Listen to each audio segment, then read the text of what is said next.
જય જવાન જય કિસાન। આજે આપણે ચોળીની ખેતી બતાવી રહ્યા છે કે જે અમારો ઘણા સમયથી ચોળી ચાલુ છે। બીજા મહિનામાં જે ટેટી સાથે વાયેલી ચોળી આજે ચાલુ છે અને બહુ સારું ફ્લાવરિંગ પણ છે અને ભાવ આજે 100 રૂપિયાના પર કેજીના ભાવ છે।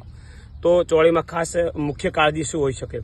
તો એક તો ઈયળ પડતી હોય છે અને ઈયળ ચોળી અંદર હોય છે, તો એમાં તમે ઇમામેક્ટિન 0.5 વાપરી અંદર રોગર 25 ml એડ કરી શકો છો, જેના કારણે ઈયળ મરી જતી હોય છે।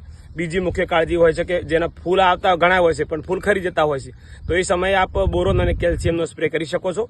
જો એ બોરોનનું માપ છે 100 ગ્રામ 25 ગ્રામ અને કેલ્શિયમ નાઇટ્રેટનું માપ છે 100 ગ્રામ એક પંપનું। અને બીજું, હજુ ઘણા વિસ્તારમાં ચોળી પીળી પણ થતી હોય છે, તો એમાં જે જમીનમાં ફેરસ અને ઝીંકની ઉણપ હોય એ જ જમીનમાં ચોળી પીળી પડતી હોય છે।